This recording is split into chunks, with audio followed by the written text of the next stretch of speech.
हरे कृष्णा।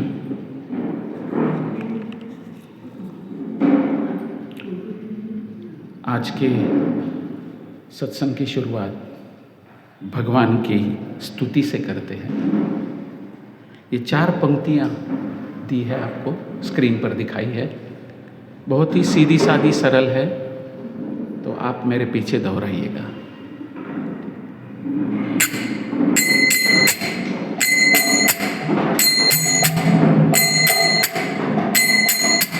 जय राधा माधव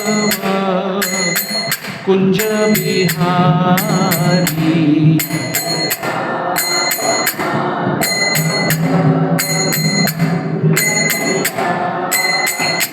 जय राधा माधव कुंज बिहारी,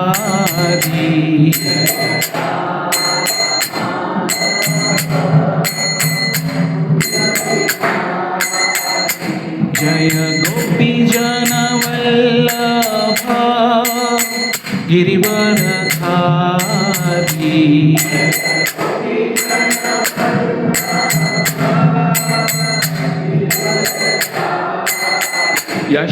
यशोदानंदन व्रज जन रंजन,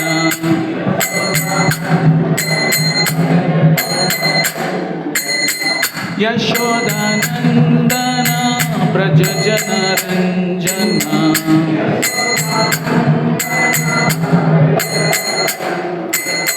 जमुना तीरा वनचारी,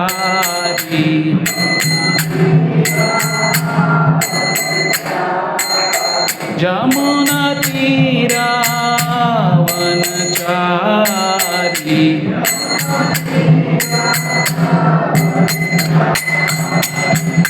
जय राधा माधव कुंज बिहारी,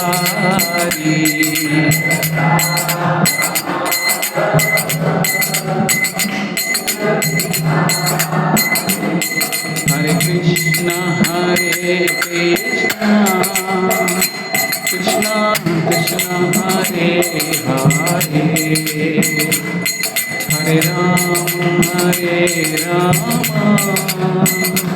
राम राम हरे हरे।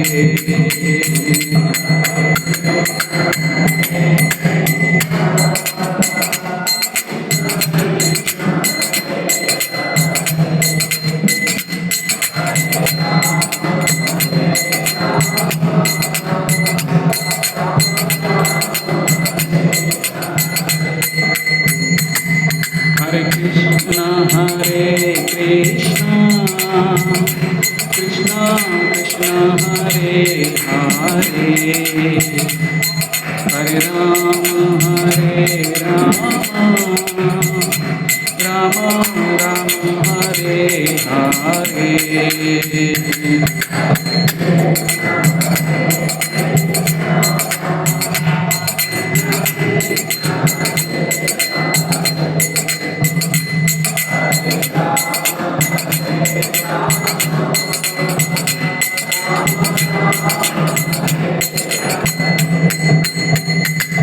जय प्रभुपादा प्रभुपादा प्रभुपादा, जय प्रभुपादा,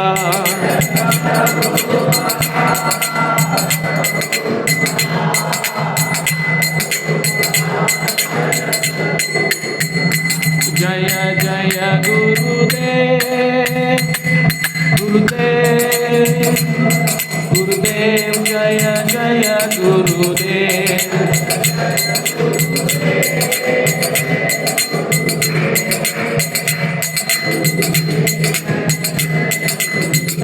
नित्य गौरा हरि बोल, हरि बोल, हरि बोल, नित्य गौरा हरि बोल।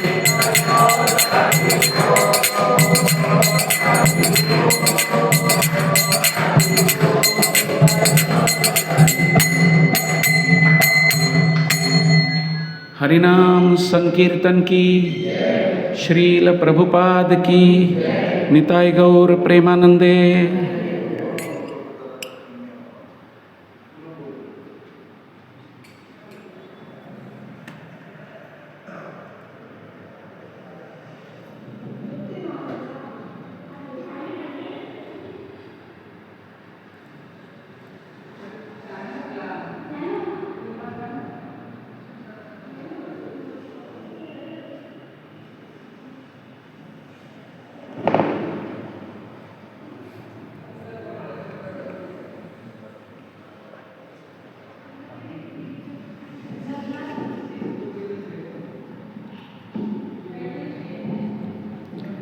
हरे कृष्णा। उपस्थित सभी भक्तों का हार्दिक स्वागत है। आज का विषय शुरू करने के पहले थोड़ी सी पार्श्वभूमि जान लेना बहुत ज़रूरी है।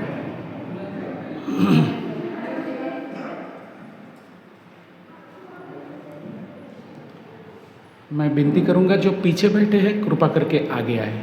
अगला रो खाली है, ये रो खाली है। Thank you, thank you, thank you.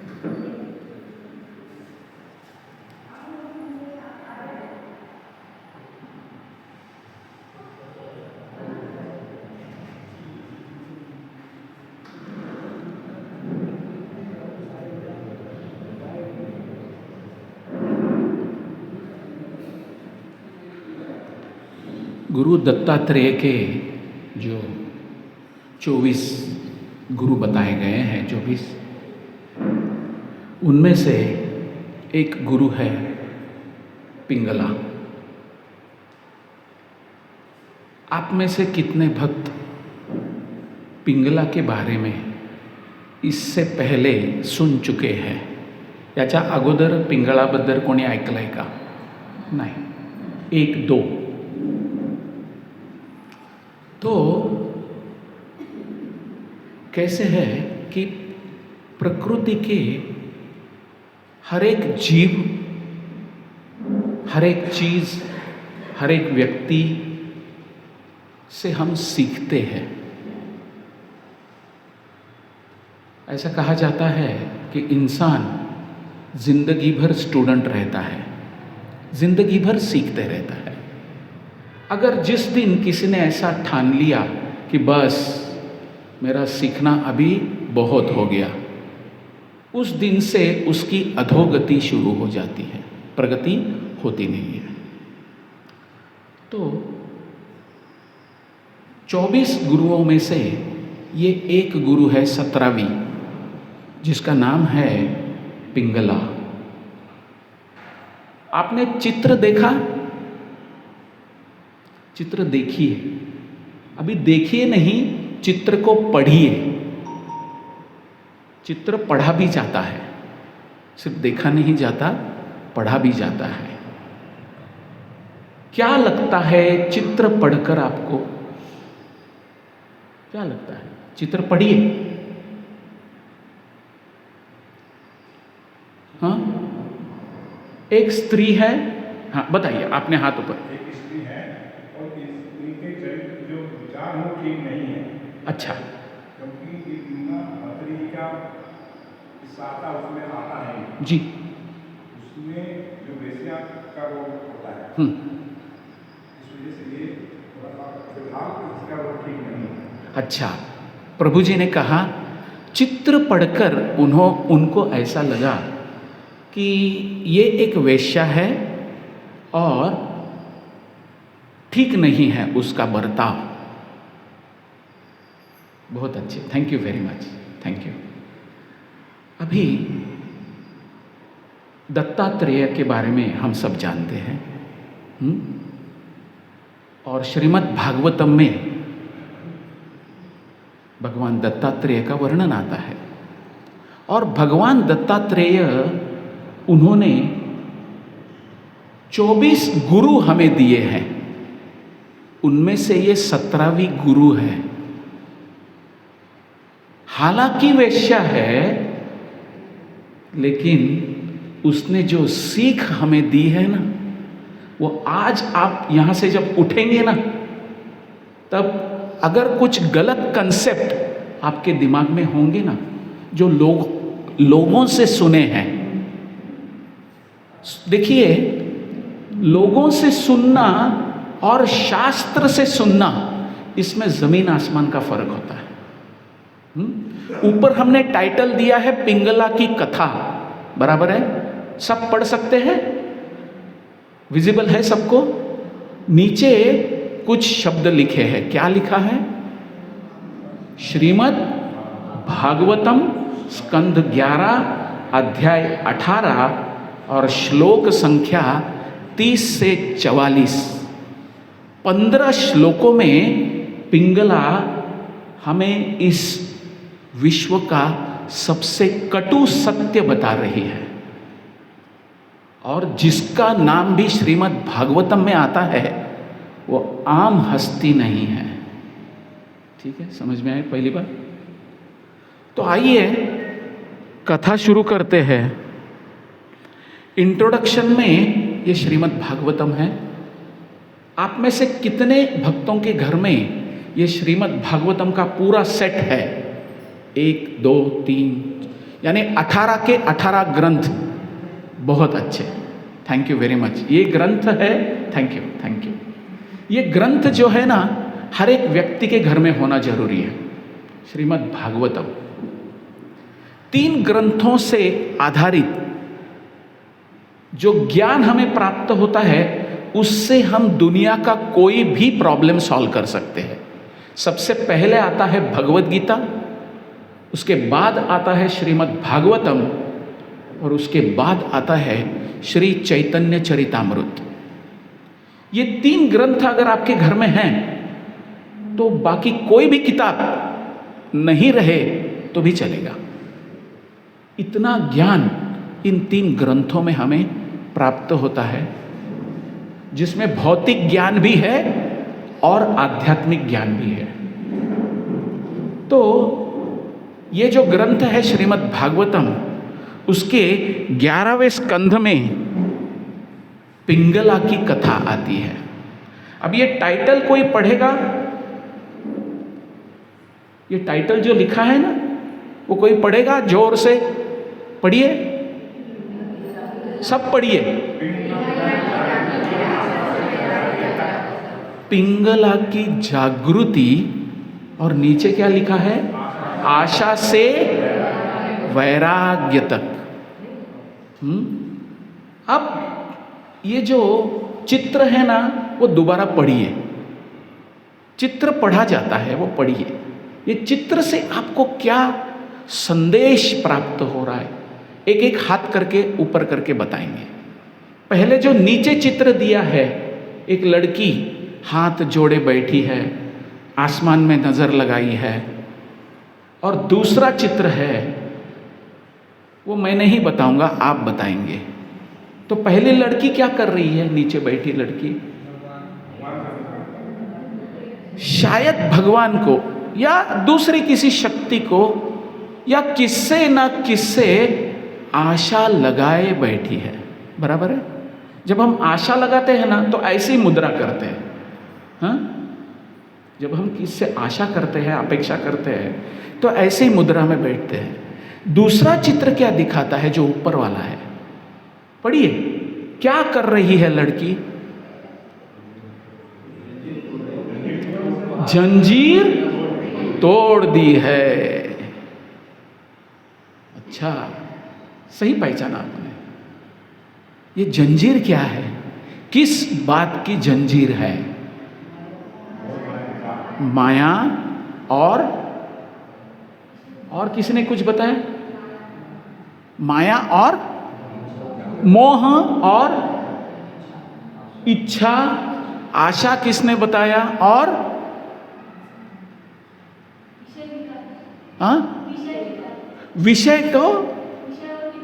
विषय विकार को तोड़ दिया उसने। हाँ, बहुत। आप सबने बहुत सही जवाब दिए, तो सबके लिए एक हरि बोल तो बनता ही है। हरि बोल, हरि बोल, हरि बोल। तो ये जंजीर जो है ना, वो आसक्ति की जंजीर है। किसकी है? ये मोह, माया, विषय, विकार, इससे ही दृढ़ होती है। और ये आसक्ति की ग्रंथि कहाँ रहती है पता है? हृदय में।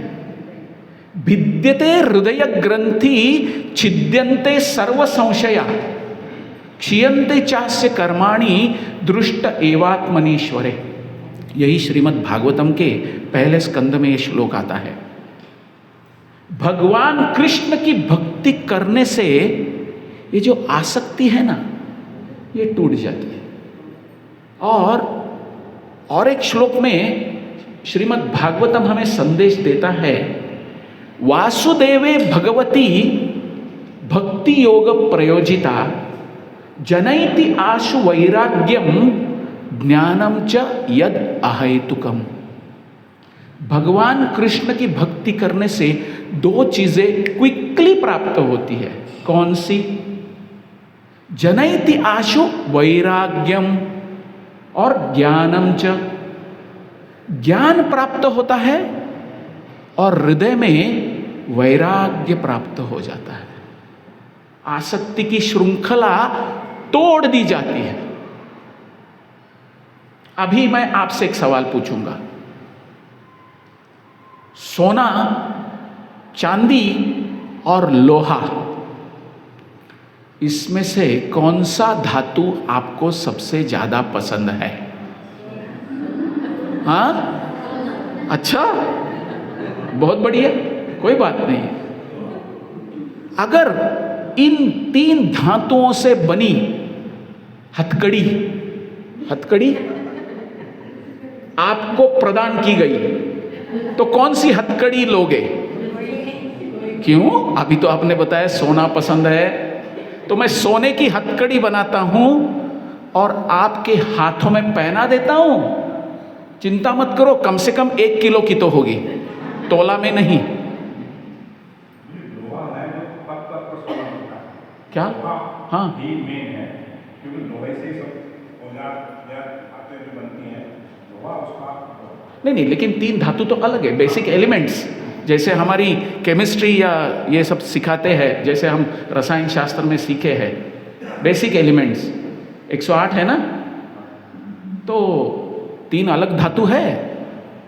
तो सोना सबको पसंद है, तो किसकी बेड़ी चढ़ाएं आपके हाथ में? लोहे की चढ़ाऊं, चांदी की चढ़ाऊं या सोने की चढ़ाऊं?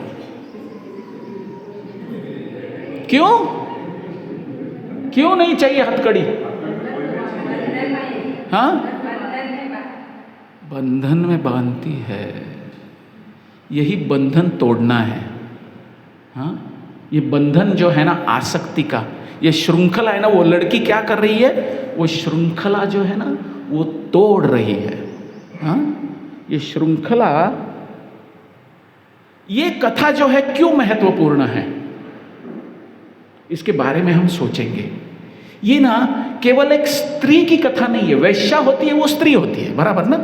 ये एक स्त्री की कथा नहीं है, तो ये क्या है? एक आत्मिक जागरण की कथा है, यानी इंट्रोस्पेक्शन। अंग्रेजी में कहते हैं इंट्रोस्पेक्शन, हिंदी में कहते हैं आत्म जागरण, मराठी में कहते हैं आत्म परीक्षण। हाँ, ये चित्र दोबारा पढ़िए। आदमी क्या कर रहा है? हाँ, नहीं, वो आईना थोड़ी है, खुद का ही चेहरा वो बाहर से देख रहा है। इसे कहते हैं आत्म परीक्षण। बहुत लोगों की अच्छी आदत होती है, बहुत सारे लोग क्या करते हैं, रात को सोने के पहले आज मैंने दिन भर क्या किया, उसमें से कौन सी चीज अच्छी की, कौन सी चीज गलत की, और दोबारा मैं गलती कैसे न करूं, ये परीक्षण करके सो जाते हैं। कितने लोग हैं ऐसे? हाथ खड़ा कीजिए, जो रात को सोने के पहले आत्म परीक्षण करते हैं। नहीं करते ना, करना जरूरी है। दिन भर का लेखा जोखा, कॉमर्स के लोग हैं ना, वो अकाउंटेंसी के बारे में जानते हैं बहुत अच्छी तरह। हाँ, बुक कीपिंग एंड अकाउंटेंसी। हाँ, तो दिन भर का अकाउंट, मेरा कितना डेबिट था और कितना क्रेडिट था, तो क्या ज़्यादा बढ़ना चाहिए, डेबिट या क्रेडिट? क्रेडिट पॉइंट्स बढ़ने चाहिए, है ना? या कितना घाटा किया आज मैंने, यानी कितनी गलतियां की। ये अच्छा है, गलतियां सुधारने का मौका मिलता है, लेकिन अच्छी चीज़ें क्या की ये भी तो जानना ज़रूरी है। अभी देखिए, ये जो आशा का चित्र देखा था ना हमने, आशा से निराशा उत्पन्न होती है, निराशा से वैराग्य उत्पन्न होता है, और वैराग्य से शांति प्राप्त होती है। और ये जो स्टोरी है ये एक वेश्या की है, लेकिन हमारी जिंदगी से बिल्कुल पैरेलल चलती है, समांतर चलती है। हर साधक कभी ना कभी जिंदगी के कौन से तो मोड़ पर इस अवस्था से गुजरता है। हाँ, तो हमें देखना है कि इस कथा को श्रीमद् भागवतम जैसे अमूल्य ग्रंथ में कैसे स्थान मिला। हाँ, कुछ ना कुछ तो होगा ना इसमें, नहीं तो श्रीमद् भागवतम में इसका उल्लेख नहीं आता, एक अध्याय नहीं आता पूरा। हाँ, वो अध्याय में पिंगला की कथा विस्तृत रूप में बताई गई है। ये जो अध्याय है वो उद्धव गीता का प्रसंग है। भगवान कृष्ण ने अर्जुन को भी गीता बताई और उद्धव जी को भी बताई। उद्धव जी को जो बताई वो थोड़ा हायर स्टैंडर्ड था, क्योंकि वो बैटलफील्ड नहीं था, युद्ध क्षेत्र नहीं था, तो ज्यादा अच्छा संदेश भगवान ने उद्धव जी को दिया। उसमें अवधूत ब्राह्मण 24 गुरु में से एक पिंगला का यहां पर उल्लेख करते हैं। हाँ, अब देखेंगे यह एक अद्भुत बात है कि जो भी व्यक्ति अध्यात्म में रुचि रखता है वो हर चीज से सीखता है। कैसे? एक पर्सनल रियलाइजेशन बताने की कोशिश करता हूं, जो मुझे साक्षात्कार हुआ है वो बताने की कोशिश करता हूं। इसमें मेरी खुद की निंदा है, लेकिन इससे मैं काफी अच्छा सीखा। हर रोज सुबह हम लोग भगवान के नाम का जाप करते हैं। एक दिन क्या हुआ, मैं घर से उठ के, थोड़ी गर्मी थी, ज़्यादा गर्मी के दिन थे, तो नीचे आके सोसाइटी में जो बेंचेस डाले रहते हैं ना, वहाँ पे आके बैठ के जप कर रहा था। तब दूध की लाइन डालने वाला एक आता है ना, गौली आता है ना, वो दूध की लाइन डालता है, वैसा आ गया, पूरे बिल्डिंग में जाके दूध डाल दिया उसने और मेरे बेंच पे आके बाजू में बैठ गया। बाजू में आके बैठा और अपने जेब में हाथ डाल के उसने तंबाकू और चूना निकाला। चूना लगाया, तंबाकू डाल दिया और रगड़ रहा है। क्या कर रहा है? तंबाकू रगड़ रहा है।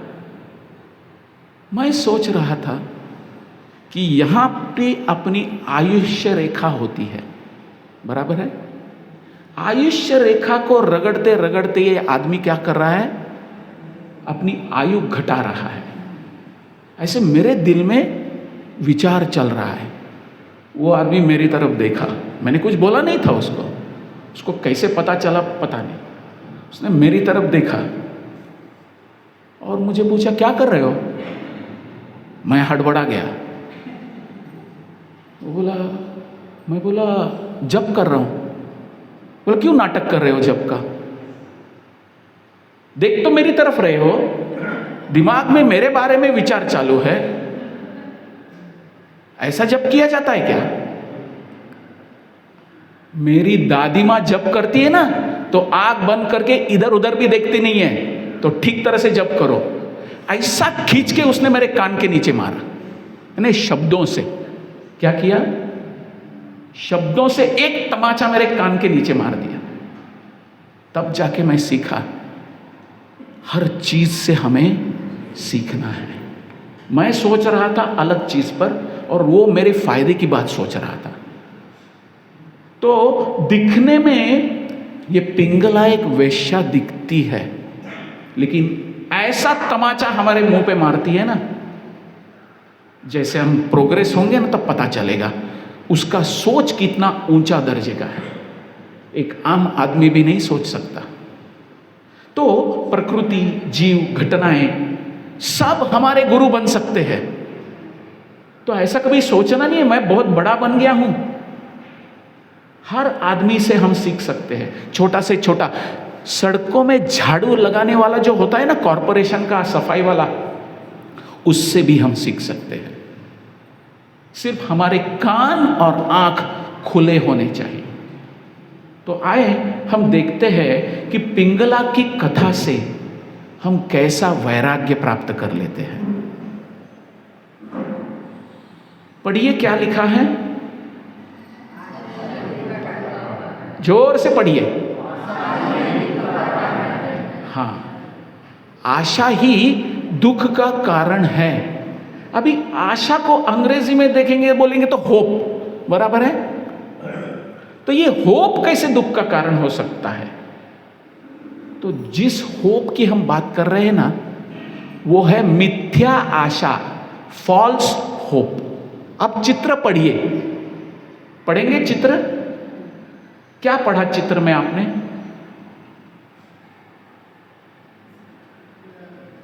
दिख रहा है चित्र सबको अच्छी तरह से?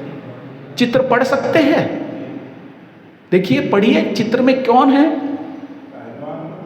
पहलवान है? नहीं नहीं, कौन है? मेन कौन है? एक लड़की है। चित्र में कौन है? एक लड़की है। क्या दिखाया है पीछे उसके? उसको किसकी आशा है? क्या जिंदगी में ऐसी हो सकती है? इसे कहते हैं मिथ्या आशा, फॉल्स होप। और इस जगत में हमें ज्यादा से ज्यादा लोग होते हैं ना, वो ये मिथ्या आशा देकर चले जाते हैं। हाँ, हर व्यक्ति, देखिए हमारे घर में कोई रिश्तेदार या कोई हमारा गुजर जाता है तो बहुत सारे लोग आते हैं मिलने, बराबर है ना? आते हैं, नहीं आते? कोई गुजर जाता है तो मिलने के लिए बहुत सारे लोग आते। अरे रे, बुरा हो गया, कल तो मेरे साथ बैठ के चाय पिया, आज उठ गया। ठीक है, कोई बात नहीं, थोड़ा सा धीरज बंधाओ, सब ठीक हो जाएगा, सब ठीक हो जाएगा। ये है मिथ्या आशा। क्या ठीक हो जाएगा? उगने वाला सूरज और डूबने वाला सूरज हर दिन प्रतिदिन आपको मौत की तरफ ले जा रहा है। क्या अच्छा होने वाला है? ये सब झूठी आशा देकर लोग हमें मुंह बंद करके चले जाते हैं, जैसे बिल्कुल इस चित्र में दिखाया है। ये लड़की जिंदगी में ऐसी हो नहीं सकती, मायूस है। लेकिन ये खोटी मिथ्या आशा लेकर क्यों जीना है हमें? इसीलिए ना, ये मिथ्या आशा की चक्कर में आकर हम दुख भुगतते हैं, क्योंकि जो आशा हमें रहती है वैसा होता नहीं है। Man proposes and God disposes, ऐसे कहा गया है। आदमी इच्छा करता है लेकिन वैसा होता नहीं है। तो ये मिथ्या आशा ही दुख का कारण बन जाता है। अभी देखेंगे पिंगला कौन थी। यहां पर दो चित्र बताए गए हैं, एक ज्योग्राफिकल ये भी बताया गया, मैप दिखाया गया है, और एक पिंगला का चित्र भी बताया गया है। श्रीमद् भागवतम इस्कॉन डिजायरेटरी से ये दोनों चित्र प्राप्त हुए हैं। ये बिल्कुल ऑथेंटिक चित्र है। और पढ़िए, पहला लाइन में क्या लिखा है? विदेह नगरी की एक वेश्या। कंस में लिखा है मिथिला। विदेह का नाम है आज का मिथिला, और आज वो नगरी बिहार करके जानी जाती है।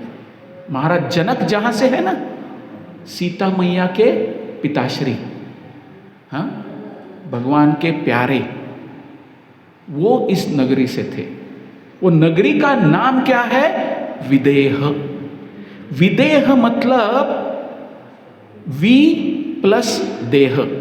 संस्कृत में अगर उसका संधि फोड़ करेंगे तो वी देह, यानी वो शरीर जो भौतिक आसक्ति से ऊपर उठ चुका है, ऐसी नगरी में थी। ऐसी नगरी से पिंगला थी। दूसरी पंक्ति में क्या लिखा है? भौतिक सुख और धन पर आधारित जीवन। तीसरी पंक्ति, ग्राहकों पर निर्भरता। चौथी, बाहरी सुख की खोज। पांचवी पंक्ति,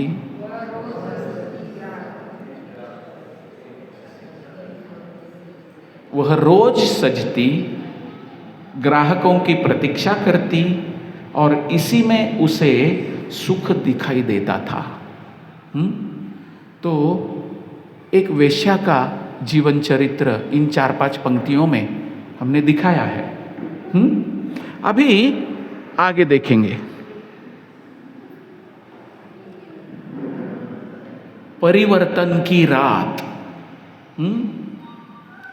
बोलते हैं ना, हर एक के जिंदगी में एक टर्निंग पॉइंट आता है ना, कि उस मोड़ पर अगर वो सही निर्णय लेता है व्यक्ति, तो वहां से उसकी जिंदगी बदल जाती है। तो पिंगला के जीवन में भी ऐसी एक रात आई जो उसका पूरी तरह से हृदय परिवर्तन की रात बन गई। सजना और प्रतीक्षा करना। अगर वेश्या सजेगी नहीं, श्रृंगार नहीं करेगी, तो कोई ग्राहक उसकी तरफ देखेगा भी नहीं, क्योंकि ये भौतिक जगत का ना एक बुरा सब लोगों को आदत है।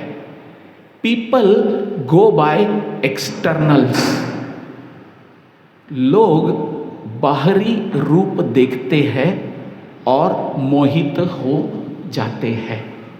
मराठी में तुकाराम महाराज एक भजन में कहते हैं, पता नहीं, वेश असावा बावळा परी अंतरी नाना कळा।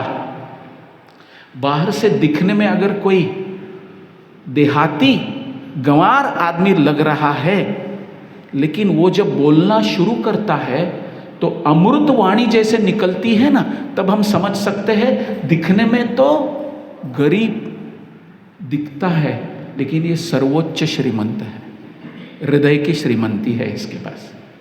तो अगर वेश्या सजेगी नहीं ना, तो ग्राहक देखेगा नहीं उसके पास। हम भी तो सचते हैं ना, सचते हैं या नहीं सचते? हम भी सजते हैं या नहीं सजते? सचते हैं ना। सुबह नहाने के बाद किसके सामने खड़े रहते हैं? आईने के सामने।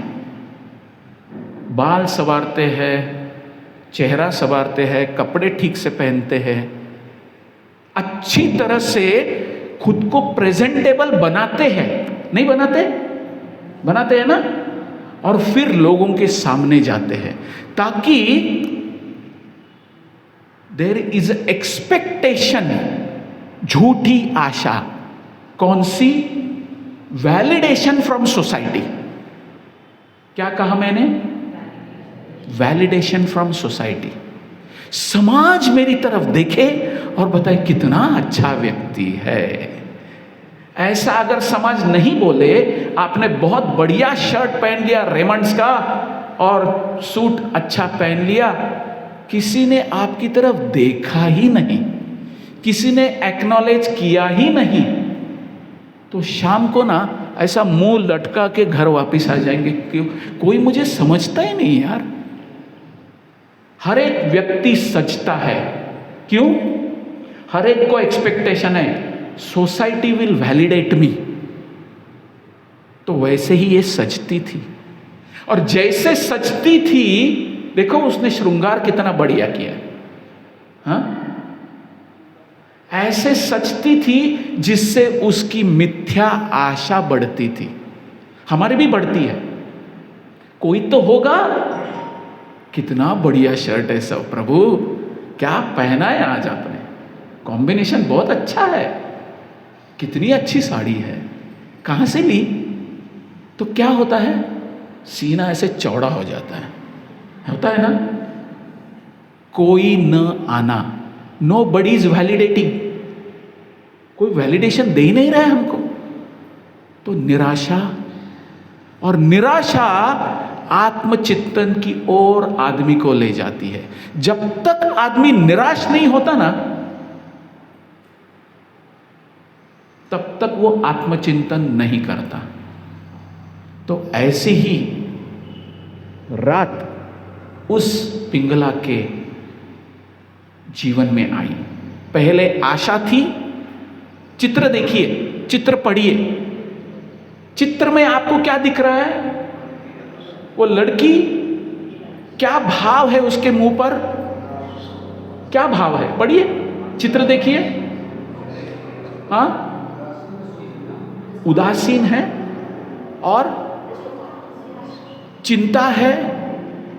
आशा तो दिख नहीं रही ना उसके मुंह पे, चेहरा लटका हुआ है। हाँ, आंखें नीचे हैं, ये गिर चुकी है। आशा में ऐसे रहती है, इसको क्या बोलते हैं? आईब्रोज को। आईब्रोज जानते हैं सभी। पहले आशा, फिर चिंता, फिर निराशा, फिर थकान। जब आदमी निराश हो जाता है ना, तो मन है ना, थक जाता है। और अंत में मन सोचता है, याच्यात काही राम नहीं राहिला, इसमें कुछ बचा नहीं है जिंदगी में। तो अब क्या करें? आत्मचिंतन की ओर आदमी मुड़ जाता है। यहां हाथ मार रहा हूं, यहां पैर मार रहा हूं, यहां सर पटक रहा हूं, कहीं से कोई रिस्पॉन्स ही नहीं आ रहा है। तब जाकर आदमी अध्यात्म की ओर मुड़ता है। अध्यात्म is a last resort for a hopeless person, which should be other way round. अध्यात्म should be the first preference. कौन बता रहा है? प्रहलाद महाराज बताते हैं। 5 वयस का लड़का बताता है। हमारी उम्र कितनी है बताने की जरूरत नहीं, हर व्यक्ति सोच सकता है। हाँ? प्रहलाद महाराज बताते हैं किस उम्र में अध्यात्म का सहारा लेना चाहिए। कौमारम आचरे प्राज्ञो धर्मान भागवतानिह। 5 वयस की उम्र में भक्ति शुरू करनी चाहिए। कितने उम्र में हमने भक्ति शुरू की? मुझे मत बताइए, आत्मचिंतन कीजिए। हाँ, कब से पकड़ी है ये माला? हाँ, कब से पकड़ी है? कितने साल बर्बाद हुए जिंदगी के झूठी आशा के तहत। दिन गुजारते गुजारते गुजारते अब बाल भी झड़ गए, सफेद हो गए, दांत गिर गए, झुर्रियां आ गई। अब जाकर अकल ठिकाने आई है। चलेगा क्या? चलेगा। Better late than never.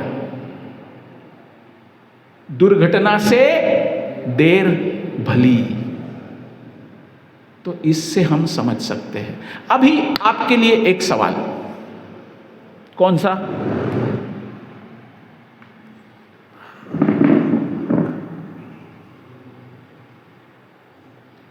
जवाब आपसे चाहूंगा, जवाब आपने देना है। वेश्यावृत्ति समाज में चाहिए या नहीं चाहिए? जस्टिफिकेशन भी देना है। अगर कोई बोलता है चाहिए तो उसका उचित जवाब भी देना जरूरी है, और नहीं चाहिए तो भी जवाब देना जरूरी है। बताइए, हाथ खड़ा है। वेश्याएं समाज में होनी चाहिए या नहीं चाहिए? किसने बताया चाहिए? हाँ, डरिए मत, ये कोई स्कूल का क्लास नहीं है, मार्क्स मिलने वाली नहीं है। आप में से बताइए, चाहिए? वेश्याएं समाज में चाहिए?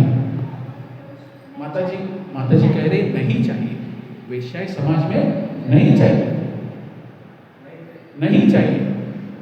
और आप देखो, 2 पक्ष बन गए। अब कुछ तलवारें हैं हमारे पास, दे देते इन दोनों को, चाहने वाले और नहीं चाहने वाले। हाँ, तो ठीक है, किन से शुरू करें? कौन कहते हैं समाज में वेश्याएं होना जरूरी है, चाहिए? आपने बताया। माइक्रोफोन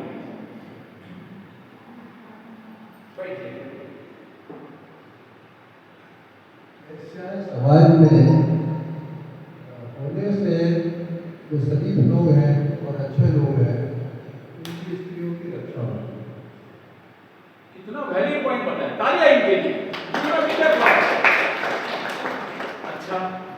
दूसरा और कुछ कहना चाहेंगे? और वेश्याएं जो है वो किसी न किसी रूप में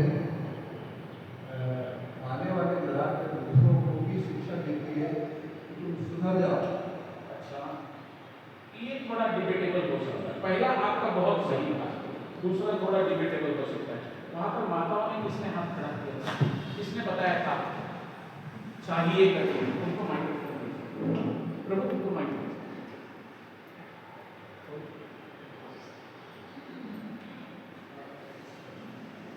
उनको दीजिए।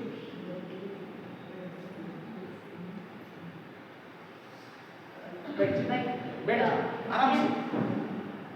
चाहिए, she is required, but from her heart too, she doesn't want, but she doesn't have any source of earning. So that is her livelihood. So whatever she is doing, she thinks that that is respectable. That is her profession. So whatever job you are doing, do to your own inner satisfaction. Okay. So she doesn't do that, and that should be appreciated because she has no other source. But she does it respectfully. Whether society respects or not, but that is her way, that is her life. So उनको फिर उसका कोई source नहीं है, but it is not a bad. From her point of view, she is doing justice to herself. Life. बहुत बढ़िया है, बहुत बढ़िया।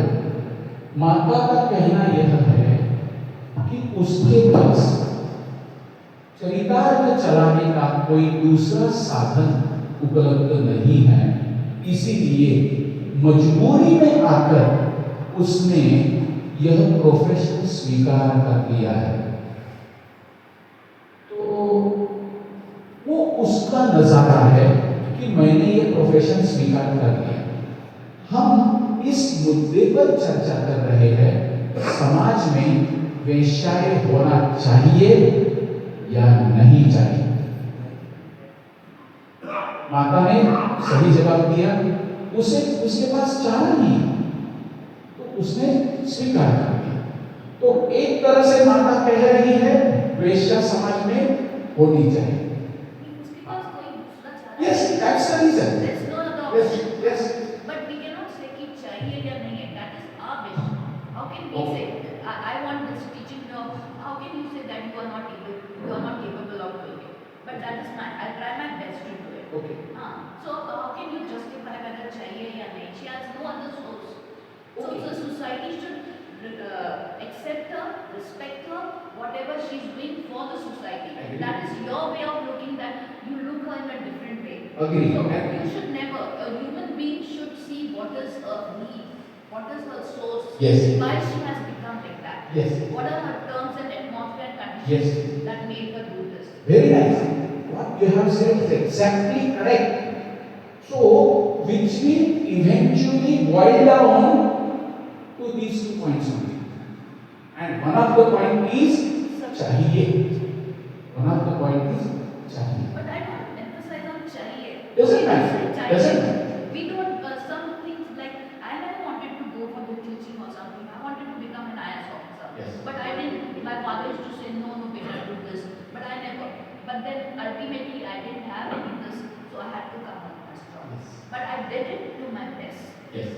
I accepted and I did it. Yes. That is not my choice. Yes. So how can you say चाहिए या नहीं चाहिए? Yes. Nobody Now, willingly does it. agree. Agree. Very much agree. Now, since it was a wish of your parents that you should become an IAS officer, you tried your best. Something went in a different way, so you had to select some different profession, and you shined in a different way. But ultimately, the wish was fulfilled or not fulfilled. Parents' wish. Parents' wish was good. They accepted me, whatever you Accepted is compromise. Yes, compromise. Accepted is compromise. But I did to my best. You did your best. That is your part. But now we are on such a verge that do we want such kind of people in society or we do not want? It's just a matter of yes or Society no. always will see the bad points and will say no, we don't. But the same Pingala is giving an emphasis why she is needed. She is also a source of teaching and learning. Really? That's the reason for she has others. come. For others.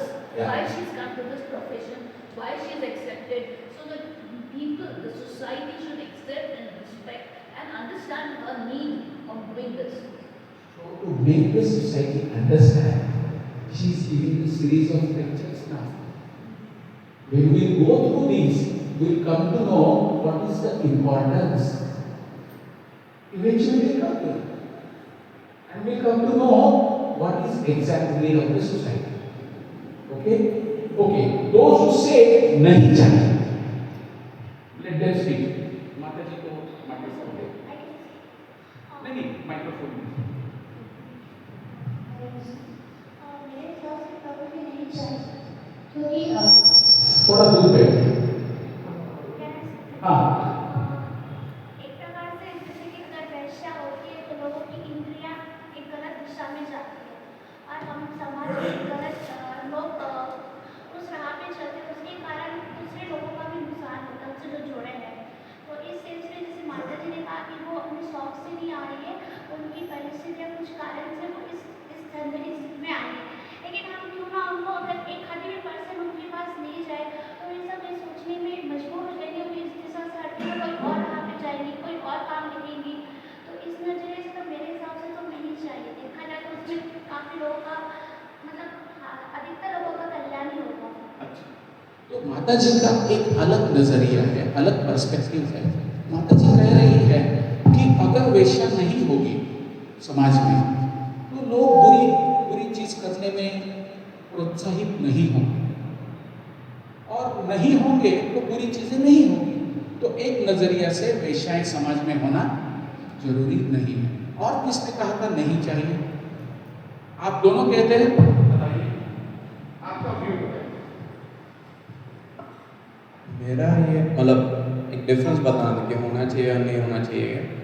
Natarang movie में काफ़ी अच्छा dialogue है जिसमें उन्होंने बताया कि हम उन्हें खराब नज़र से देखते कि ये हमसे खराब है, बट नटरंग मूवी में काफ़ी अच्छे से बताया कि मेली जरी तरी ती देवासमोर म्हणाल जे केलं ते चांगलंच केलं, कोणाचं कधी वाईट नाही केलं, कधी जातपात बघितली नहीं कोणाची, ना कभी वय बघितलं। अभी हम नॉर्मल इंसान जो रहता है हम हमेशा जात पात देखते हैं, किसी की उम्र से ये करते हैं या किसी ना किसी तरह किसी का कुछ बुरा करते हैं। तो उसमें मूवी में काफ़ी अच्छे से एक डिफरेंस बताया कि उन्होंने ना कभी किसी में फ़र्क देखा, ना किसी का कभी बुरा किया, जो किया खुद के पेट संभालने के लिए किया। तो एक ये है कि हमारी नज़र है कि ठीक है बुरा है, और सर ने भी काफ़ी अच्छा पॉइंट किया लाया था कि जो सोसाइटी में बुरा एलिमेंट है उनको भी मतलब डाइवर्ट करती है वो।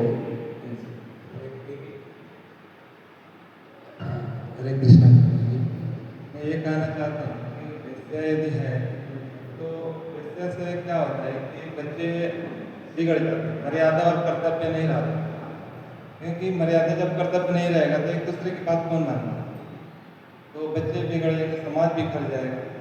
तो इसलिए मर्यादा में रहना भी उचित है, इसलिए बोला कि नहीं। So majority we have covered. और किसी को कुछ कहना है इसमें?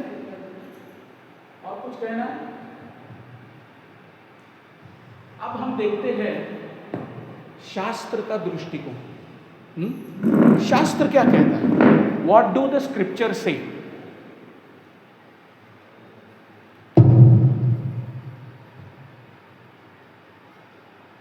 शास्त्र आमतौर पे जीवात्मा में 4 प्रकार की प्रवृत्तियां पाई जाती है। मांस भक्षण करना, नशापान करना, जुआ खेलना और मल्टीपल रिलेशनशिप रखना। ये इंसान में उपजाऊ है। कैसा है?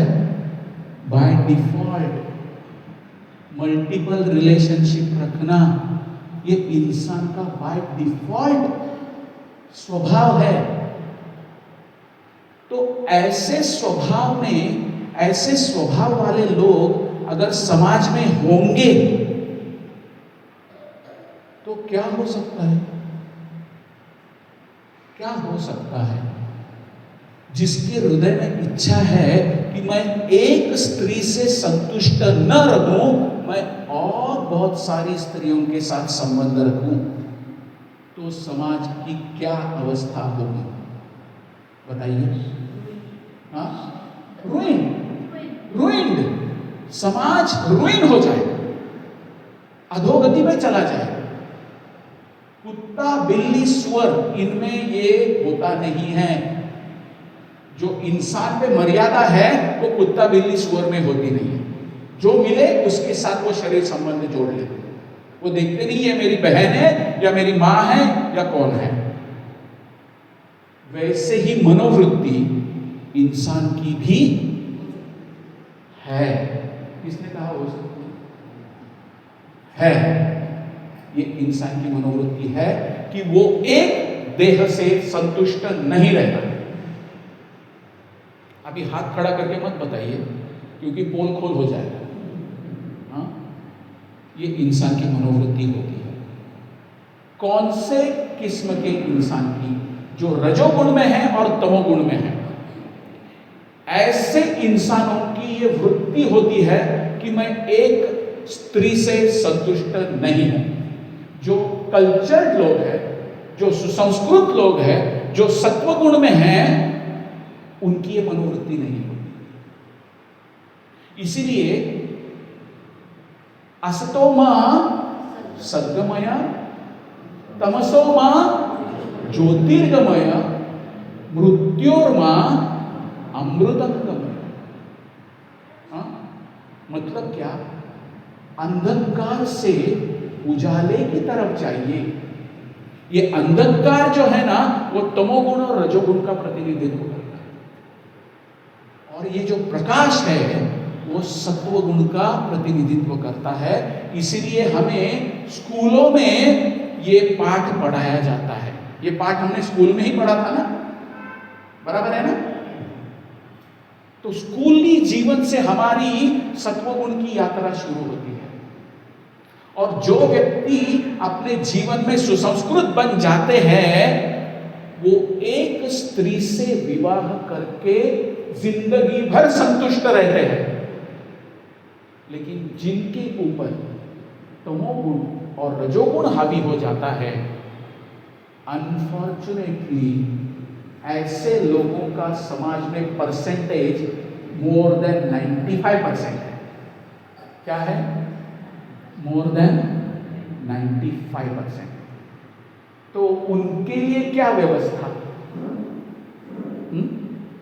उनके लिए कुछ व्यवस्था होनी चाहिए, नहीं होनी चाहिए? सरकार को ये चीज पसंद नहीं है। कीपिंग ब्रॉथेल्स, वेश्यागृह को ब्रॉथेल कहते हैं अंग्रेजी में। Keeping brothels in the city government doesn't like, but they don't even shut down also. सरकार को पसंद नहीं है, फिर भी ये बंद नहीं भी करते। क्यों नहीं करते? क्योंकि 95% लोग जो है ना, जो एक स्त्री से संतुष्ट नहीं है, अगर उनकी ऐसी व्यवस्था नहीं की गई तो बिलीव मी, एक भी पतिव्रता स्त्री इस समाज में बचेगी नहीं। उनकी हवस की शिकार हो जाएगी। आज पतिव्रता स्त्री सर ऊंचा करके रास्ते पे घूम सकती है। क्यों? शहर में वेश्यालय है। नहीं तो पुरुषों की हवस इतनी ज्यादा होती है। खाली फुकट एक धर्म के जो प्रणेता थे, उन्होंने उनके टीचिंग में लिखा नहीं है, चाहिए तो 5 शादी कर लो, मैं परमिशन देता हूं। किसने बताया? आपको मालूम है? अगर जरूरत हो तो 5 शादियां कर लो, लेकिन कृपा करके अपनी मां और बहन को तो बख्श दो। समझ में आ गया? समझा? नहीं समझा? हाँ या ना? उनकी हवस इतनी ज्यादा थी कि अपनी मां और अपनी बहन को भी बुरी नजर से देखते नहीं थे, क्रिया भी करते थे। इसीलिए 5-5 शादी करना भी उनके प्रणेते ने मंजूर कर दिया। ये हवस का शिकार नहीं बनना है तो वेश्यालय होना जरूरी है, नहीं तो समाज में एक भी पतिव्रता स्त्री नहीं बचेगी। भागवतम यही कहता है। श्रीमद् भागवतम में स्कंद पहला अध्याय 11 श्लोक 19, इसमें हम देखते हैं भगवान कृष्ण जब द्वारका में आते हैं तो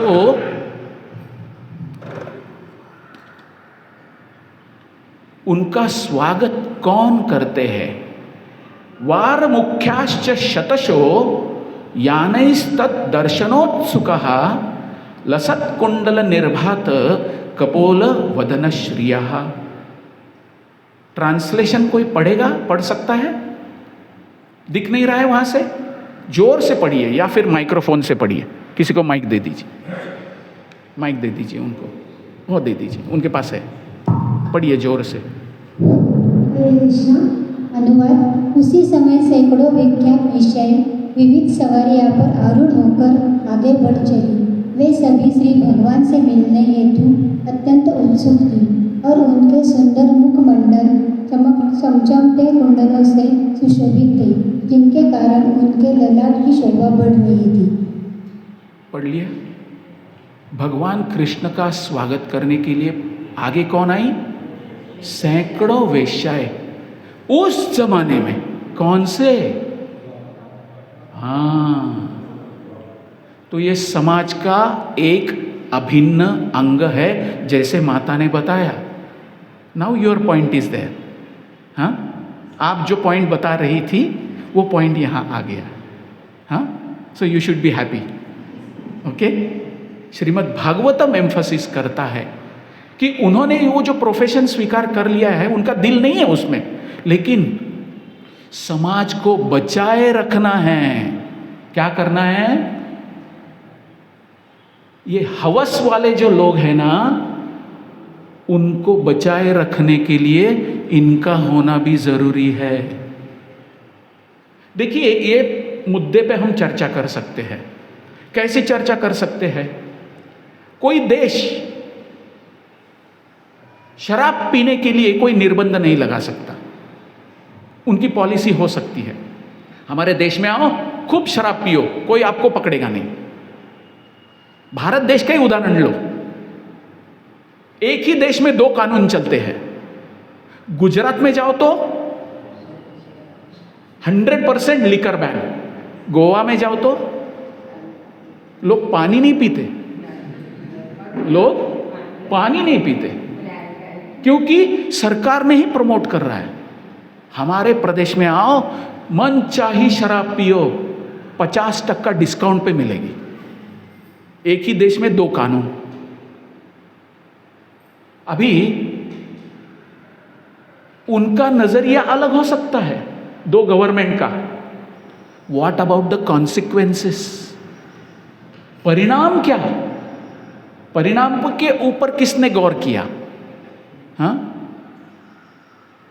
चलो, मुझे शराब बहुत अच्छी लगती है, मैं महाराष्ट्र से अपना नागरिकत्व कैंसिल करके गोवा में जाके सेटल हो जाता हूं, जी भर के शराब पीऊंगा। ऐसा कोई सोच सकता है?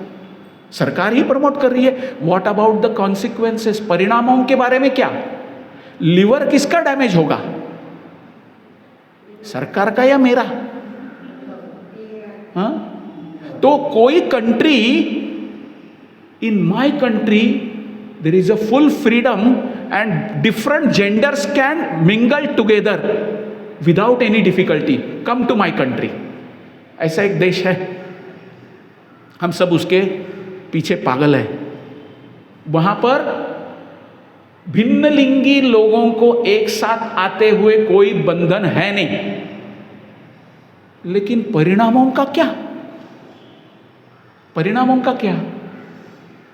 4 दिन मजा मार लिए, जब औरत प्रेग्नेंट हो गई, लड़की प्रेग्नेंट हो गई, तो लड़का भाग गया, तो जिम्मेदारी किसके सर पे आती है? ऐसे लड़कियों को और उनके बच्चों को पालने के लिए सरकार को बहुत बड़े बड़े हॉस्टल्स बांधने पड़ते हैं, समाज लेता नहीं है उनको। तो ये बर्डन किसके सर पे आ गया? सरकार के सर पे आ गया ना। What about the consequences? तो हमें ये देखना है कि कोई कंट्री इसको प्रमोट करे या न करे भी, परिणामों का हल हमें ही भुगतना पड़ता है। देखते हैं आगे, यहां से तत्वज्ञान शुरू होता है। हाँ? और सीरीज ऑफ वर्सेस में पिंगला बताती है क्या हुआ। श्लोक है, श्लोक पढ़ते हैं। पिंगल उवाच,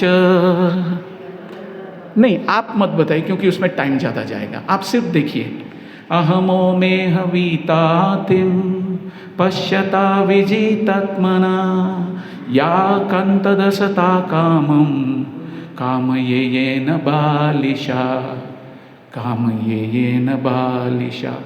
बता रही है कि जरा देखो ना मैं कितनी मोहग्रस्त हूँ, चूंकि अपने मन को वश में नहीं रख सकती, इसलिए मैं मूर्ख की तरह किसी तुच्छ व्यक्ति से विषय सुख की कामना करती हूं। These are the realised thoughts. क्या है? आत्म साक्षात्कारी शब्द है पिंगला के।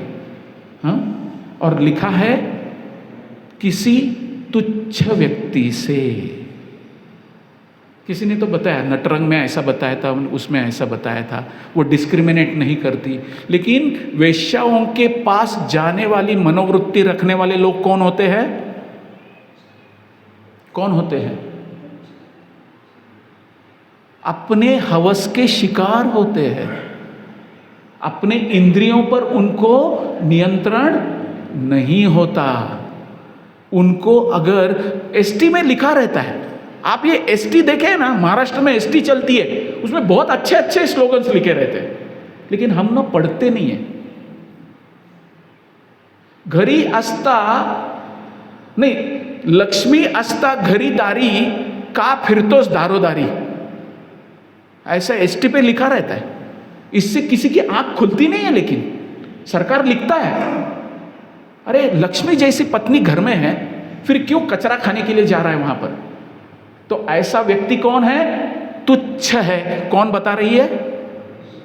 पिंगला बता रही है, उसकी मानसिकता बता रही है।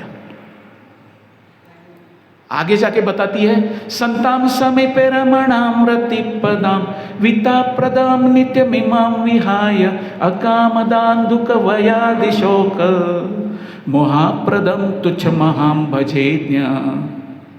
मैं ऐसी मूर्ख निकली जो मेरे हृदय में शाश्वत रूप से स्थित है और मुझे अत्यंत प्रिय है, उन पुरुष की सेवा मैंने छोड़ दी। कौन है हृदय में? भगवान हर एक के हृदय में है।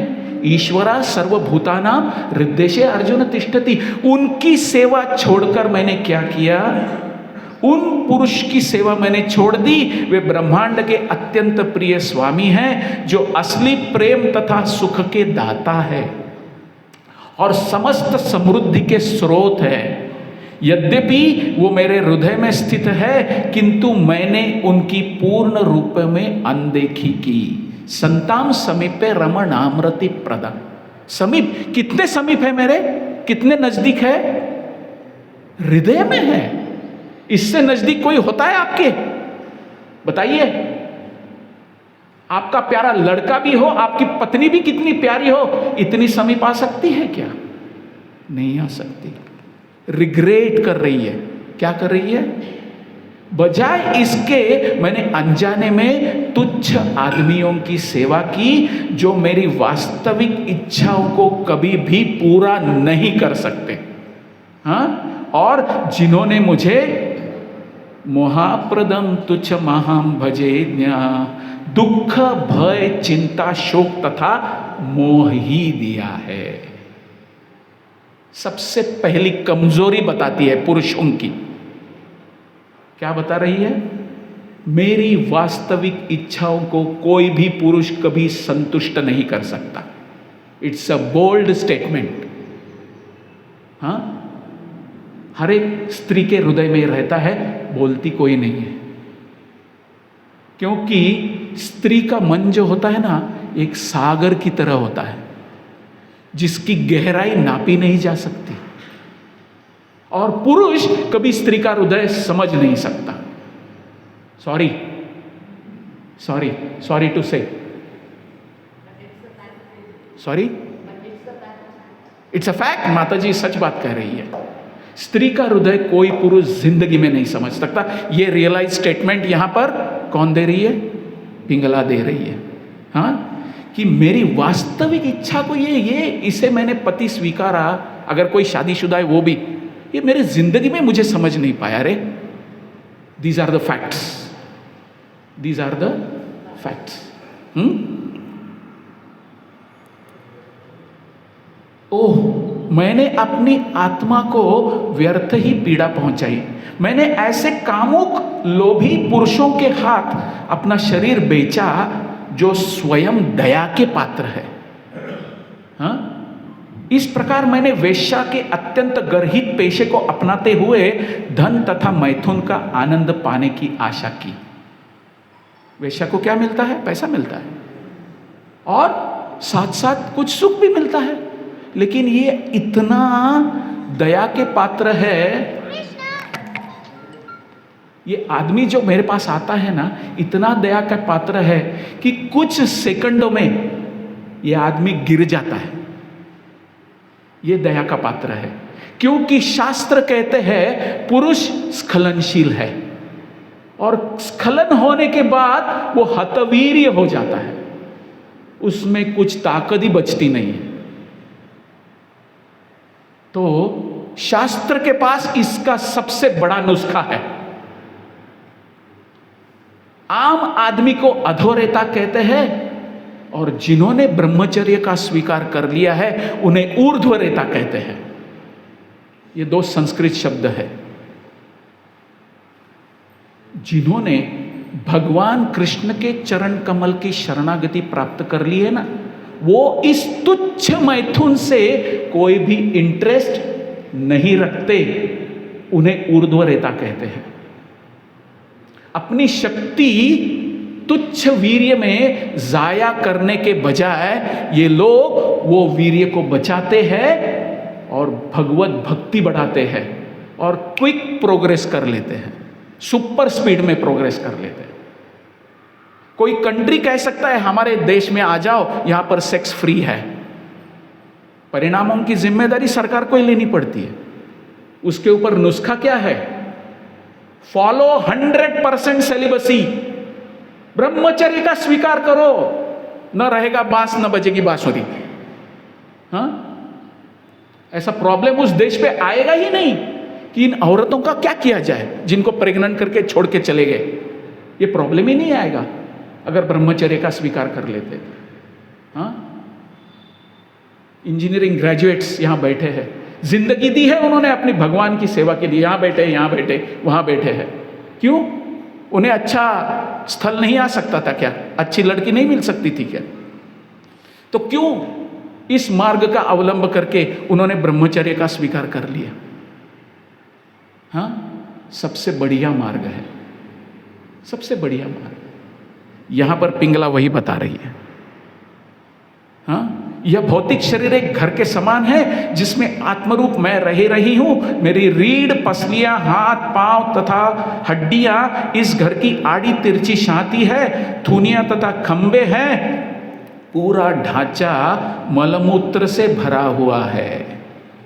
चमड़ी, बाल, नाखूनों से आच्छादित है। शरीर के भीतर जाने वाले 9 द्वार निरंतर गंदी वस्तुएं निकालते हैं। भला मेरे अतिरिक्त कौन स्त्री इतनी मूर्ख होगी कि इस भौतिक शरीर के प्रति यह सोचकर आसक्त होगी कि इस युक्ति से उसे आनंद और प्रेम मिलेगा।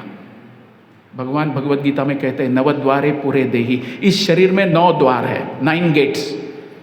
हर एक गेट से सिर्फ दुर्गंध युक्त पदार्थ निकलते हैं। हाँ या ना? हाँ या ना? गारंटेड हाँ? हाँ? स्कूल के ज़माने कॉलेज के ज़माने में ना ये लड़कों में ना एक टेस्ट चलती थी। वो जो लड़की है ना उसका हैंकरचीफ रुमाल चुरा के दिखा यार, उसका रुमाल मुझे मिल जाए ना तो मैंने जिंदगी कमा ली। हाँ ऐसा हुआ करता था, लेकिन उन्हें पता नहीं उस रुमाल में उसने अपना नोजी निकाला रहता था, उसके पीछे लालयित रहते। हाँ अनदेखा कर देते हैं। 9 द्वार है ना हमारे शरीर में, हर जगह से गंदगी निकलती है, वो बता रही है। और ऐसे गंदा शरीर जो सिर्फ मलमूत्र से बना है, भरा हुआ है। आपको अगर जानना है ना आपकी ब्यूटी कितनी है, तो सिर्फ ये स्किन है ना उसको एक छेद कर दो, पता चलेगा क्या क्या क्या दिखाई देगा अंदर। ऑपरेशन का टाइम मास्क क्यों लगाता है डॉक्टर? डॉक्टर रहता है मास्क क्यों लगाता है? जैसे शरीर खोलता है ना पूरा गंदा स्मेल आना शुरू हो जाता है। मांस है, मल है, मूत्र है, ये नाक में नोजी है, वो कान का मैल है। सुबह उठ के आंख देखो, किसी का नाम रहेगा सुलोचना करके, लेकिन सुबह उठ के आईने में देखेगी ना यहां पर गंदगी जमा हुई रहती है। हाँ तो ऐसे शरीर को मैं क्या मान रही थी कि इससे मुझे आनंद मिलेगा? नहीं मिलेगा। निश्चित रूप से विदय नगरी में मैं अकेली निपट मूर्ख हूं। मैंने उन पूर्ण पुरुषोत्तम भगवान की उपेक्षा की जो हमें सब कुछ देते हैं, यहां तक कि हमारा मूल आध्यात्मिक स्वरूप भी हमें दे देते हैं। मैं उन्हें छोड़कर अनेक पुरुषों से इंद्रिय तृप्ति का भोग करना मैंने चाहा। बहुत सही बात बता रही है, रियलाइज थॉट्स है पिंगला के, इसीलिए तो गुरु है। पूर्ण पुरुषोत्तम भगवान समस्त जीवों के लिए नितांत प्रिय है, क्योंकि वे हर एक के शुभेच्छा तथा स्वामी हैं। वे हर एक के हृदय में स्थित परमात्मा है। अतएव पूर्ण शरणागति का मूल्य चुकाकर तथा भगवान को मोल लेकर उनके साथ लक्ष्मी देवी की तरह मैं रमण करना चाहूंगी। This is the turning point. भला लक्ष्मी देवी उनके साथ कैसे रह सकती है? क्योंकि उनकी आज्ञा का पालन करती है। मैं उनकी आज्ञा का पालन नहीं कर रही हूं, इसीलिए समाज में लात खा रही हूं। पुरुष स्त्रियों को इंद्रिय तृप्ति प्रदान करते हैं, किंतु इन सारे पुरुषों तथा स्वर्ग में देवताओं का भी प्रारंभ और अंत होता है।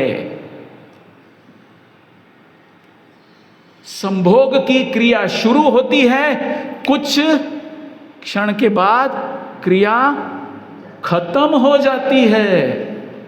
और भगवत गीता में भगवान बताते हैं, आद्यंतवंत कौन्तेय न तेषु रमते बुधा। बुद्धिमान व्यक्ति ऐसे तुच्छ विषय में कभी इंटरेस्ट नहीं लेता। Simple as that. क्योंकि ये विषय ही तुच्छ है। शरीर का आकर्षण कितना एक राजा एक कपल को देखता है, वो 24 घंटा एक दूसरे से चिपके रहते हैं।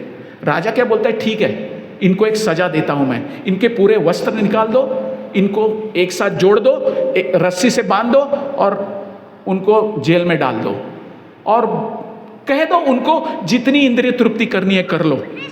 आप क्या सोचते हैं?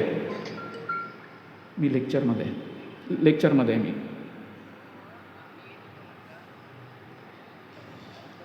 5 मिनट चले जाते हैं, 10 मिनट चले जाते हैं, 1 घंटा चला जाता है। दोनों को बहुत अच्छा लगता है। अंग पे एक भी वस्त्र नहीं, हमको एक साथ बांध दिया गया है। अभी हम 24 घंटा मैथुन का आनंद ले सकते हैं। क्या सच में ले सकते हैं? ले सकते हैं।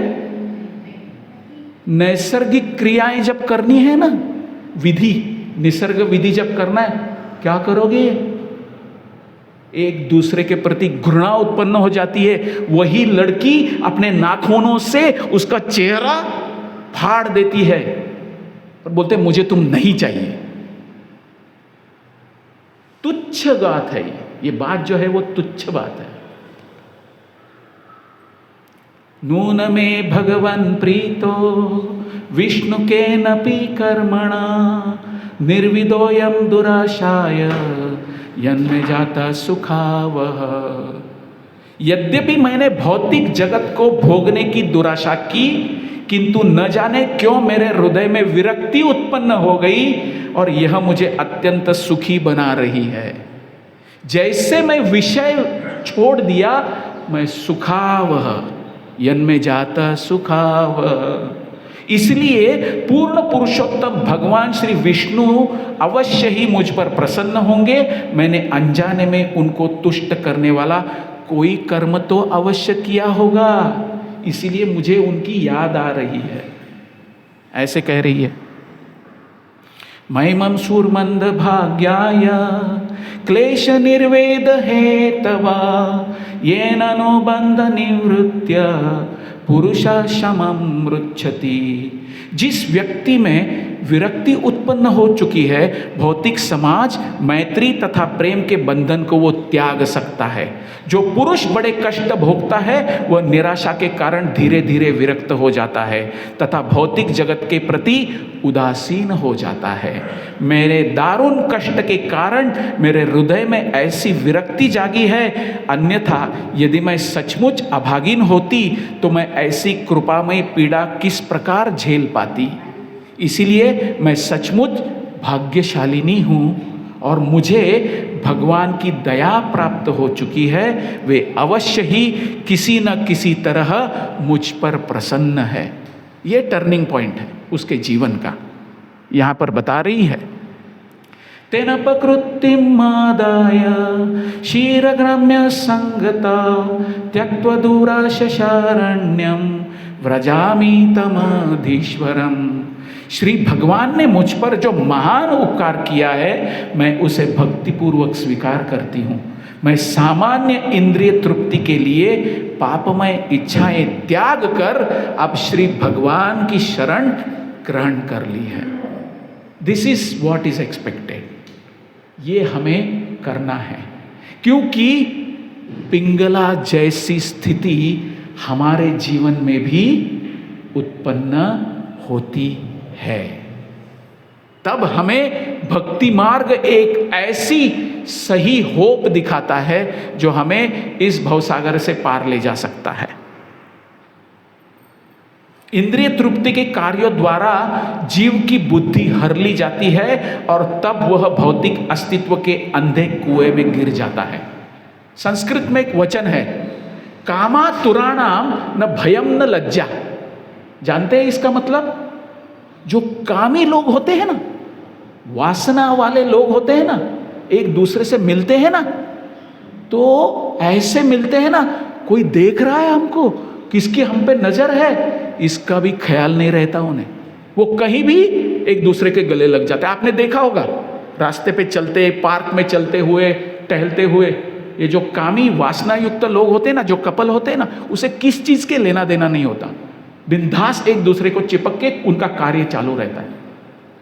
हाँ, ये इंद्रिय तृप्ति है ही भौतिक अस्तित्व के अंधे कूप में गिरने जैसी। हित्वात्म पापम गृहम अंध कूपम, भागवतम में प्रहलाद महाराज बताते हैं। वनम गतो यद हरिमाश्रयेत। करना क्या चाहिए? भगवान के चरण का स्वीकार कर लेना चाहिए, इस अंधे कुएं से निकलना है तो। बेचारे जीव को ऐसी निराश अवस्था से भला पूर्ण पुरुषोत्तम भगवान के अतिरिक्त कौन बचा सकता है? जब जीव देखता है कि समस्त ब्रह्मांड काल रूपी सर्प द्वारा वो पकड़ा जा चुका है, तो वो गंभीर तथा विवेकवान बन जाता है और तब वह अपने आप को समस्त भौतिक इंद्रिय तृप्ति से विरक्त कर देता है। उस अवस्था में जीव अपना ही रक्षक बनने का पात्र हो जाता है। खुद का संरक्षण वो खुद कर सकता है। कब? लेकिन जब उसने इस झूठी तसल्ली से विरक्ति प्राप्त कर ली है, तब तक नहीं। तब तक वो अंधे कुएं में गिरा हुआ है। अभी अवधूत ब्राह्मण बता रहे हैं, यहां पर पिंगला का रियलाइजेशन समाप्त हो गया। अवधूत ने कहा, इस तरह अपने मन में संकल्प करके पिंगला ने अपने प्रेमियों से संभोग करने की पापी इच्छाओं को त्याग दिया और वह परम शांति को प्राप्त हुई, तत्पश्चात वह अपनी सेज पर जाकर बैठ गई। अगर किसी शांति प्राप्त करनी है ना, तो 3 चीज जानना जरूरी है। कौन सी 3 चीज? इसके अलावा किसी को भी शांति प्राप्त नहीं होगी।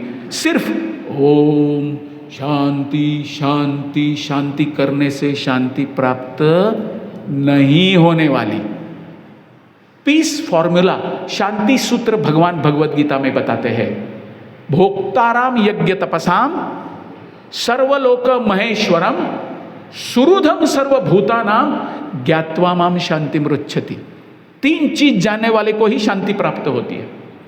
सभी चीजों का परम भोक्ता एक में भगवान कृष्ण है।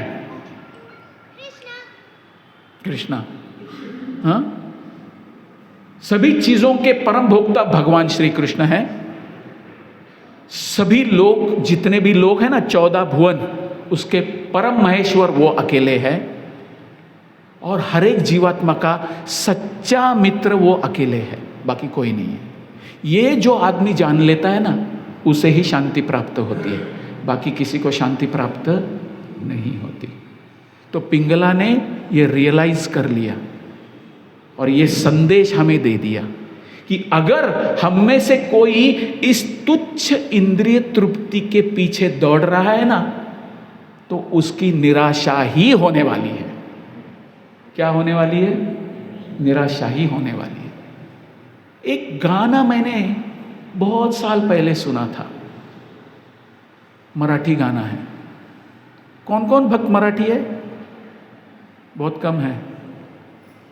वो गाना ऐसा था, वो उसकी जो प्रियतमा है एक आदमी की, वो उसे बता रही है कि उसके हृदय में क्या दुख है। यहां जब पिंगला बताती ना, कोई भी पुरुष मेरी वास्तविक इच्छा पूर्ण कभी नहीं कर पाए, उसके ऊपर एक आधारित गाना था, वो मुझे अभी याद आ गया। वो गाना ऐसा है, तरुण आहे रात्र जुनी राजसा निजला सकारे। हाँ? ये गाना में ये समस्त पुरुष जाति का पूरा चीरफाड़ कर दिया है। 5 मिनट के बाद वो अपना मुंह फेर करके उधर देख के सो जाता है और ये अपनी इच्छाओं के लिए फड़फड़ाती रहती है। यही पिंगला ने अनुभव किया। ये पुरुष क्या मेरी इंद्रिय तृप्ति कर पाएगा? ये खुद गिरा हुआ है। इसीलिए सॉल्यूशन क्या है? फॉलो सत्वगुण और कंप्लीट सेलिबसी। एक तो ब्रह्मचर्य स्वीकार कर लो या फिर सत्वगुण का आश्रय ले लो। ये नुस्खा है और ये पिंगला का रियलाइजेशन है। इसीलिए पिंगला का उल्लेख श्रीमद् भागवतम में आया है। हमने समझना है कि तुच्छ इंद्रिय तृप्ति के पीछे दौड़ना नहीं है। प्रहलाद महाराज बताते हैं 5 वर्ष की उम्र में, हाँ, यन मैथुनादि गृहमेदि सुखम ही तुच्छम कंडु यनेन करयोरिव दुख दुखम तृप्यंति नेह कृपणा बहु दुख भाजा। हाँ, क्या कहते हैं? जब हाथ में खुजली हो जाती है ना, तो आदमी क्या करता है? रगड़ता है, रगड़ता है, रगड़ता है। जब रगड़ रहा है ना, हा, और फिर बाद में उधर से खून आना शुरू हो जाता है और ये खुजली और एग्रीवेट हो जाती है। ये मैथुन सुख ऐसा ही है। इससे किसी को कभी संतुष्टि प्राप्त हुई नहीं है, होगी भी नहीं। तो करना क्या है? जितनी मात्रा आवश्यक है उतनी मात्रा में ही, बच्चे पैदा करने तक ही मर्यादित रखना है उसे जीवन का परम लक्ष्य नहीं बना के लेना है। परम लक्ष्य ये है, परम लक्ष्य ये होना चाहिए। बच्चे पैदा कर लिए, हो गया, इनफ। उसके आगे ज्यादा नहीं, क्योंकि कब ये आपको अपनी हवस बढ़ाएगी और कब अपनी हवस का शिकार आपको बना लेगी और कब आपकी फैमिली बर्बाद हो जाएगी, आपको पता भी नहीं चलेगा।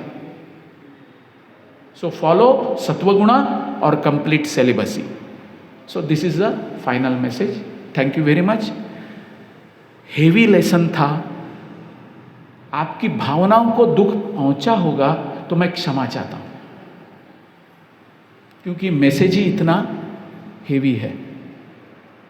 इंद्रिय तृप्ति से ऊपर उठना है और भगवत भक्ति में लगना है, तभी जाके ये इंद्रियां शांत हो जाएगी, नहीं तो ये इंद्रियां शांत नहीं होगी। Thank you very much. किसी का कुछ सवाल? यस माता जी, यस प्लीज। इनको अब दोनों में किया है, आपने पहले हाथ खड़ा किया। यस माता जी, यस माता जी।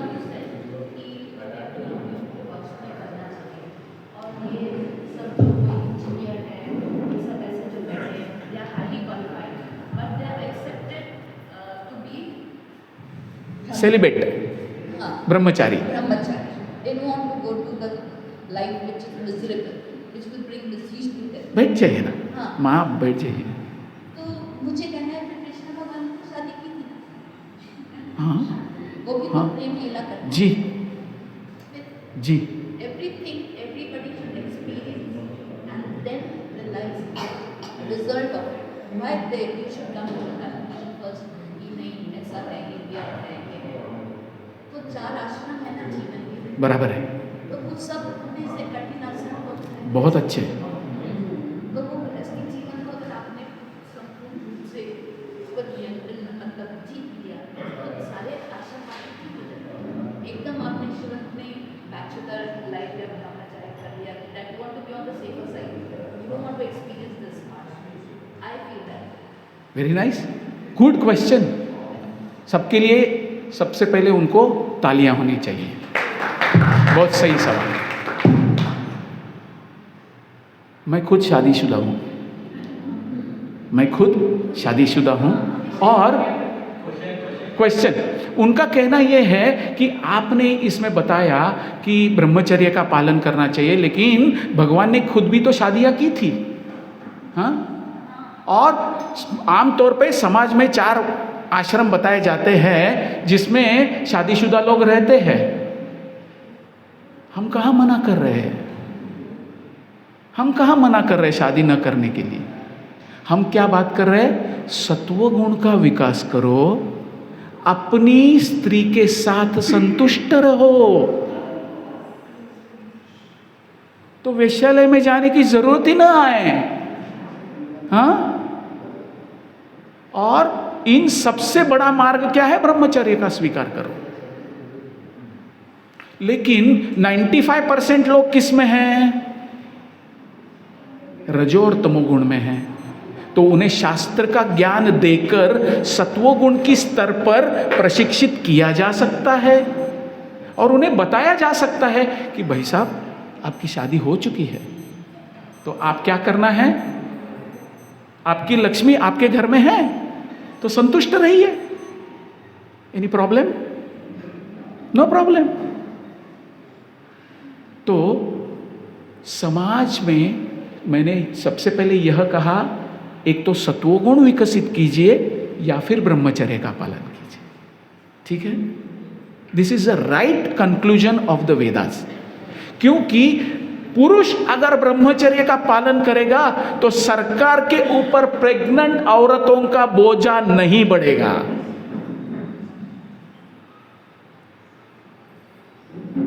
As simple as that. गृहस्थ जीवन सबसे अच्छा है, अच्छा है।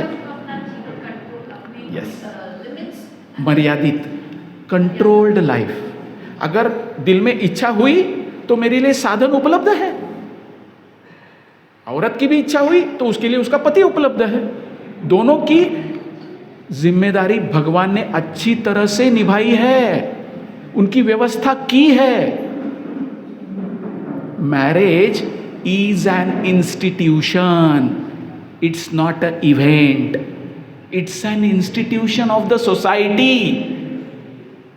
It teaches you lots of many things. Thank you very much. Yes माता जी। तो प्रभु जी, जैसे एक इंसान में रजोगुण, तमोगुण, सत्वगुण पूरे एक समय में नहीं रहता, वैसे में उसके गुण बदलते रहते हाँ। हैं।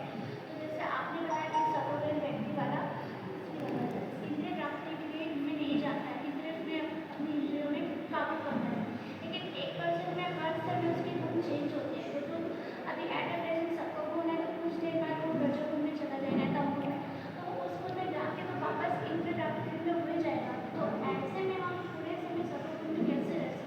यस, भगवान इसका नुस्खा बताते हैं।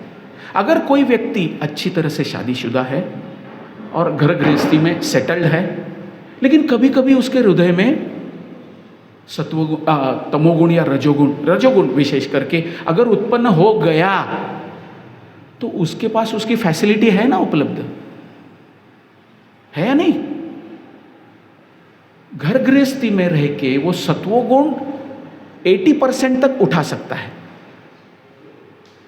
तमोगुण 5% रह सकता है, और बचा 15% वो रजोगुण रह सकता है। कभी कभी रजोगुण हावी हो गया तो घर में ही मेरे फैसिलिटी उपलब्ध है ना, मैं क्यों जाऊं दूसरी जगह? भगवान ने तो व्यवस्था करके रख दी है, क्या प्रॉब्लम है? सिंपल। धर्म, अर्थ, काम, मोक्ष, ये जो है ये ग्रेजुअल प्रोसेस है। इनसे जब इंसान गुजरता है, गौर कीजिए, शादी का पहला दिन, शादी के बाद का 10 साल, शादी के बाद के 20 साल और शादी के बाद के 30 साल, फर्क होता है जिंदगी में। ग्रेजुअल प्रोग्रेसिव तरीका भगवान देते हैं। 60 उम्र में तो दोनों के बेडरूम भी अलग हो जाते हैं, क्योंकि हृदय से ये तुच्छ इच्छा अपने आप निकल जाती है। आदमी मोक्ष मार्ग की तरफ चलता है, झटके में तो होने वाला नहीं है, इसीलिए भगवान ने ग्रेजुअल प्रोसेस दी है। As simple as that. आपका समाधान हुआ उत्तर का? किसी का और कुछ प्रश्न है? Sorry, I overtook, sorry for that. Thank you very much.